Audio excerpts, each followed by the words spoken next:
네, 공정거래위원회가 올해 업무 계획을 보고했습니다. 굵직한 사안들이 많이 포함이 되어 있는데요. 오늘 자세히 알아보겠습니다. 스튜디오에 공정거래위원회 송상민 경제정책국장 나왔습니다. 국장님 어서 오십시오. 안녕하세요. 네. 작년에 카카오 먹통 사태로 이 플랫폼 기업의 독과점 이슈가 부각이 많이 됐었죠. 올해 이제 공정위 업무 보고를 보니까 디지털 시장의 혁신, 이것을 첫 번째 과제로 꼽았던데 온라인 플랫폼의 독과점 문제 어떻게 풀어나가야 되나요? 진행자님 말씀하신 대로 디지털 경제는 대표적인 혁신 분야이고 네. 디지털 경제를 이끄는 제일 동력도 혁신입니다. 근데 이제 문제는 시장이 독과점화되어 경쟁이 줄어들면 카카오 먹통 사태에서 보듯이 기업들이 혁신 노력이나 사회적 책임을 소홀히 할 수 있다는 우려가 크다는 점입니다. 네. 그래서 이제 공정위는 경쟁을 촉진하여 디지털 시장 특유의 혁신을 제고하는 데 만전을 기할 생각입니다. 관련하여 올해 공정위는 크게 두 가지 분야를 중점적으로 들여다보려고 합니다. 네. 먼저 이제 반도체, 앱마켓 등 디지털 기반 산업입니다. 이 분야는 디지털 경제의 인프라에 해당하는 영역입니다. 그래서 전체 디지털 생태계의 경쟁 구도를 좌지우지할 수 있는 매우 중요한 분야라고 생각을 하고요. 네. 둘째는 이제 모빌리티, 오픈마켓 등 국민 생활에 영향이 큰 핵심 플랫폼 분야입니다. 이 두 분야를 중심으로 해서 시장을 선점한 독과점 사업자의 남용 행위를 중점 점검할 계획입니다. 그리고 빅테크 기업의 M&A는 면밀히 심사를 해서 무분별한 사업 확장은 차단은 하되 동태적 혁신은 촉진될 수 있도록 하겠습니다. 그리고 이제 디지털 시장의 독과점은 네트워크 효과, 다면성 등 기존의 이제 전통 산업과는 확연히 구분되는 특성이 있습니다. 네. 이런 점을 감안을 해서 내외부 전문가로 TF를 구성을 해서 현행 법제가 충분한지 보완할 점은 없는지 현행 법제의 개선 필요성도 검토해 나갈 생각입니다. 네, 잘 알겠습니다. 다음은 이제 콘텐츠 분야 한번 볼게요. 사실 코로나19 이후에 넷플릭스 같은 OTT 분야가 굉장히 많이 성장을 했습니다. 그리고 또 한편에서는 최근에 그 가수 이승기 씨 사태라든지 콘텐츠 분야에 대한 공정한 거래 관행 확립이 참 중요한 시점인 것 같아요. 이번 업무 계획에서도 콘텐츠 분야 눈에 띄던데 어떤 계획 마련하셨습니까? 한류를 이끄는 드라마, 영화 등 콘텐츠 산업이 최근 우리 경제의 핵심 부가가치 산업으로 떠오르고 있습니다. 그렇죠. 저도 개인적으로 응원하고 있고요. 네. 근데 이제 한 가지 아쉬운 점은 이 분야에서 공정거래에 대한 인식이 상대적으로 낮다는 겁니다. 그래서 이제 공정위는 콘텐츠 분야의 불공정 행위를 집중 점검을 해서 공정한 거래 관행을 확립하고 콘텐츠 산업의 경쟁력도 제고하려고 합니다. 네. 우선 OTT 분야에 대해서 실태 조사를 통해서 거래 구조와 불공정 거래 관행을 점검을 하고 최근 문제가 된 연예기획사 및 연예인 간 거래 관행에 대해서는 문체부와 협업을 해서 실태 조사를 실시하고 그 결과를 토대로 해서 표준계약서 개정도 추진할 계획입니다. 그리고 이제 영화, 드라마, 게임 등 이런 업종에서는 외주 제작 과정에서 상당히 이제 불공정 하도급 거래 관행이 만연한 거로 나타나고 있습니다. 네. 공정위는 외주 제작 과정에서의 구두 계약, 그리고 하도급 대금의 지연 지급 등을 중점적으로 점검할 계획입니다. 네, 어떤 대책이든 사실은 정확한 실태가 파악이 돼야 정확하게 실시가 될 수 있겠죠. 그래서 두 가지 지금 실태 조사 말씀해 주셨는데 저희도 좀 관심 있게 지켜보도록 하겠습니다. 작년에 대형마트에 새벽 배송 허용을 했는데 이게 소비자들의 호응이 아주 높았어요. 규제 완화로 인한 성과다 이렇게 볼 수가 있는데 올해는 또 자동차 부품 같은 분야에서 규제가 개선된다고 들었습니다. 어떤 조치가 이루어지는지요? 시장의 경쟁을 촉진을 위해서는 독점력 남용 같은 행위를, 위법 행위를 시정하는 것도 중요하지만 경쟁을 제한하는 제도를 개선하는 것도 더 중요하다 할 수 있습니다. 네. 올해 공정위는 독과점이 장기간 지속된 자동차 수리 부품 시장, 그리고 농산물 도매 시장 등에서 경쟁을 경쟁 촉진을 위한 제도 개선을 추진하려고 합니다. 네.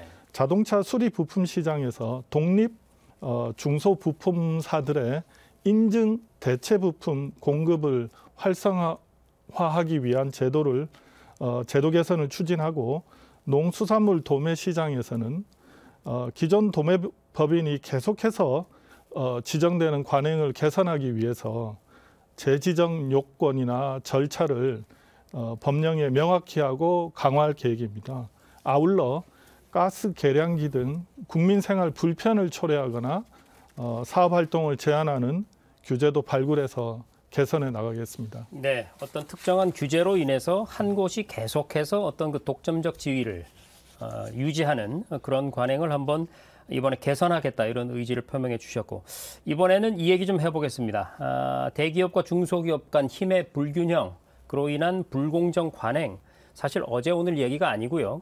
좀 고쳐졌다 싶어도 계속해서 얘기가 나오는 분야인데, 공정위가 올해 이 뿌리 산업 분야를 집중적으로 점검하겠다, 이렇게 계획을 밝혔습니다. 뿌리 산업이라고 하면 뭐 중소기업들이 하고 있는 대표적인 산업 영역 아니겠습니까? 어떤 계획 갖고 계세요? 맞습니다. 뿌리 산업은 중소기업이 영위하는 대표적인 산업 영역입니다.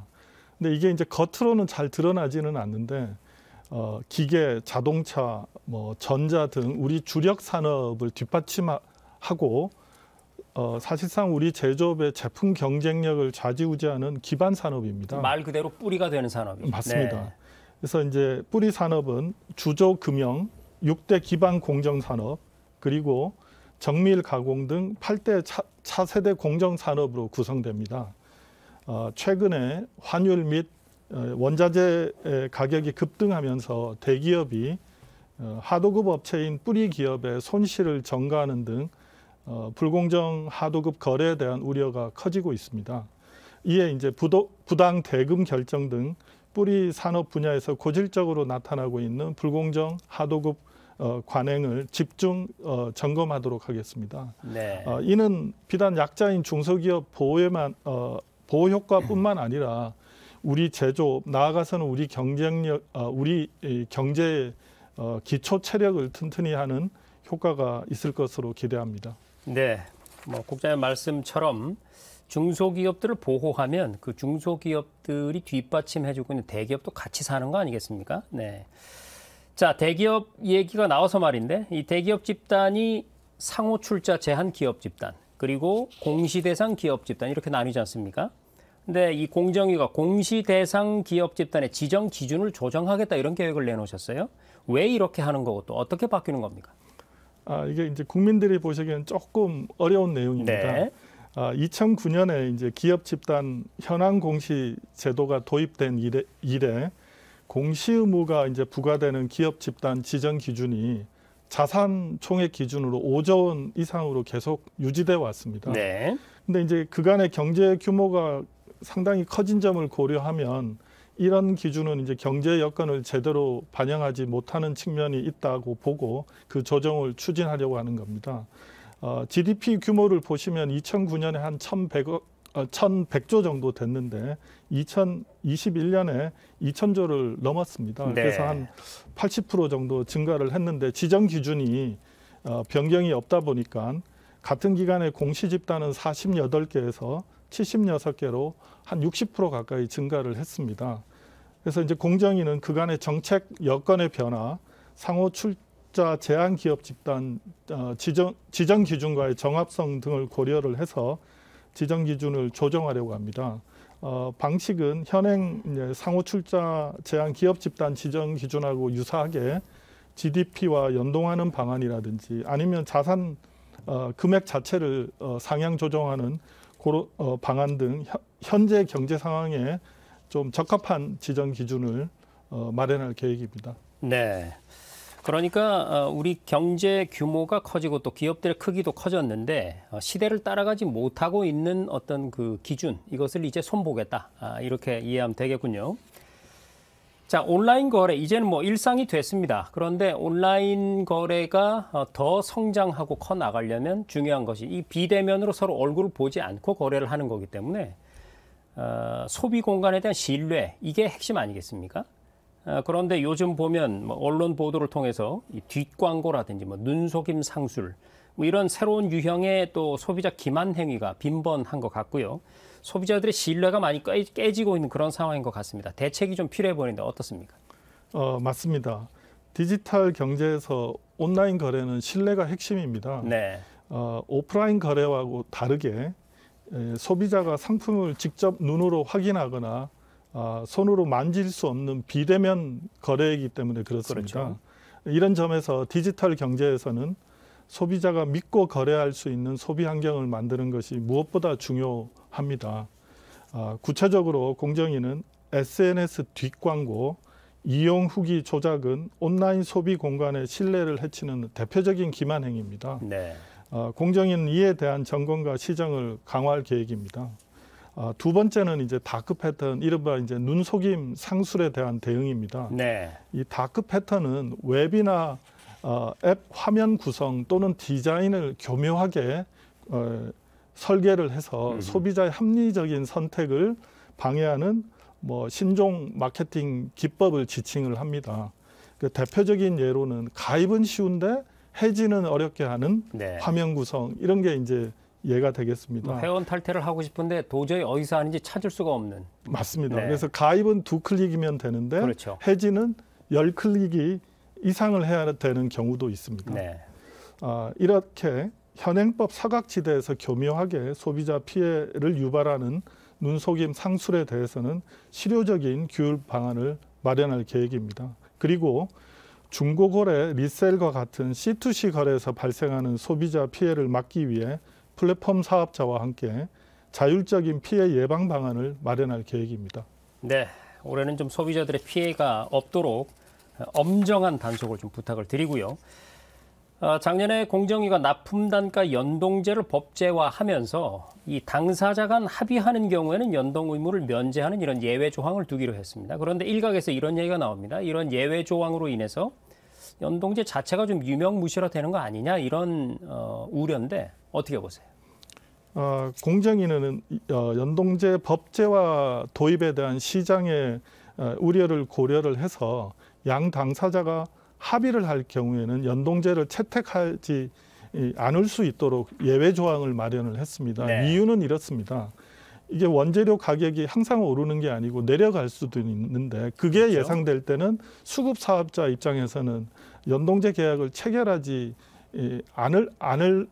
않고 싶어 할 수도 있습니다. 그런 가능성을 저희가 고려를 한 거고 말씀하신 대로 예외 조항을 남용하거나 악용할 경우에는 연동제가 무력화될 수 있다는 지적에 저희도 공감하고 있습니다. 그래서 이를 방지하기 위해 연동계약을 하지 않기로 협의하는 경우에는 그 사유를 계약서에다 반드시 명시하도록 하고 또 원사업자가 거래상 지위를 남용을 해서 강요 등의 방식으로 연동 의무를 회피하는 행위는 탈법 행위 금지 규정을 적용을 해서 엄중하게 제재해 나갈 계획입니다. 이런 장치들을 통해서 연동제 순기능은 살리되 부작용은 최소화할 수 있도록 노력하겠습니다. 네, 잘 알겠습니다. 예외 조항은 2대 그것을 남용하지는 못하게 하겠다 이런 말씀이시고요. 오늘 얘기 여기서 줄여야 될 것 같습니다. 오늘 말씀하신 정책들 차질 없이 추진해서 올해는 우리 업계나 시장이나 좀 한층 정의롭고 공정한 그런 곳이 됐으면 합니다. 지금까지 공정거래위원회 송상민 국장이었습니다. 고맙습니다. 감사합니다.